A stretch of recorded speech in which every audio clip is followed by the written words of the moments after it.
welcome and Happy New Year. And it has been a bit of a wild ride since the last council meeting.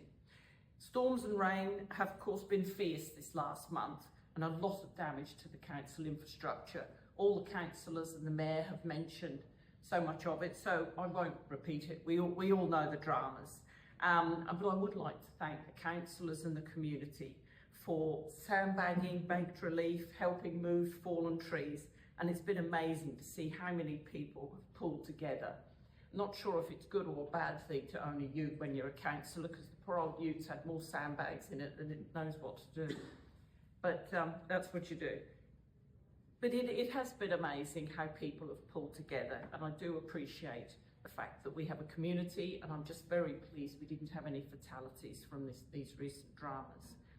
Just to give you an example of how fantastic our unspoken heroes are, I got a message on Christmas Eve at 7 o'clock at night about a collapsed pipe under a road, and by the next morning, Christmas morning, the signs had been out and a temporary repair.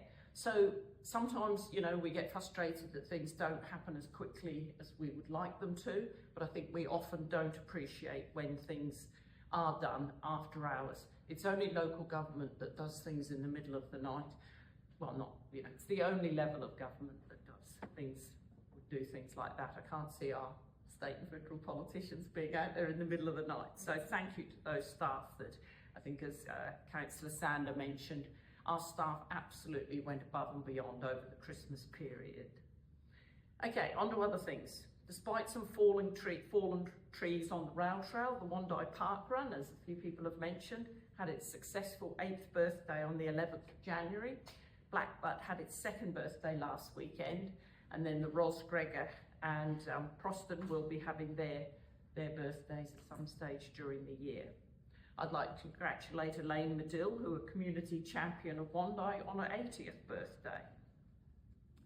We've got some stats up there on the rail trail that were sent to me by the Secretary of the Rail Trail.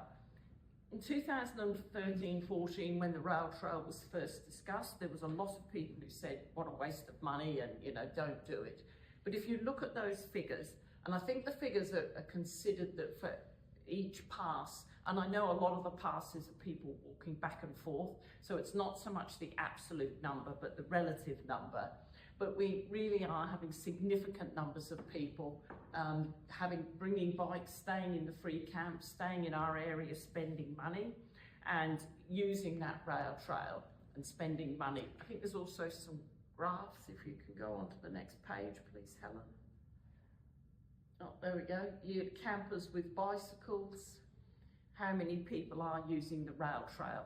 We are, you know, reasonably close to the Sunshine Coast, the Gold Coast and Brisbane, where there's a lot of people looking for holiday weekends, and we want them to come to our region and spend money by walking and riding on the rail trail.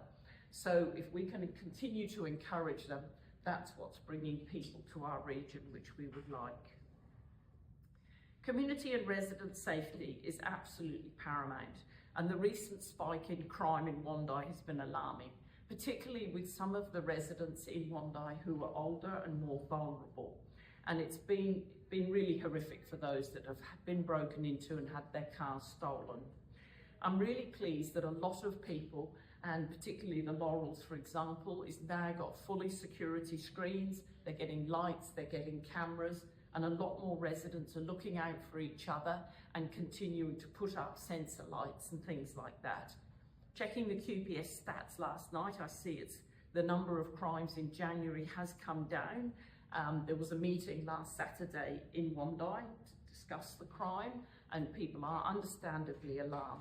But it's not a simple solution. There's a lot of complex parts to making this, but if people can actually be much more conscious of their own safety and keeping doors locked and security and keeping their eyes out for neighbours, I think that would help. So thank you to the community members who have been working together to highlight that spike in crime and advocating for more support. I'm pleased that the Wondai police officer who's been offered a bad back is actually back next week, so it'll be fantastic to have her back on track. And of course this weekend, Australia Day, promises to be huge. The awards on Saturday in Blackbutt are a fantastic recognition of our champions in the region, And as Councillor Sanders said, it's not just the winner, anybody who's nominated is absolutely a winner, and we thank them for their contribution. Other Australia Day events in my division include the Cumbria Cheese Chips on Saturday night, which will be fun, the Wondai Breakfast and art competition all day Sunday, the Belogie Breakfast and the Boondooma Dinner, and that's just in Division 6. So it will be a good weekend. So I'd like to thank everybody for their attendance last year and look forward to 2025. Thank you.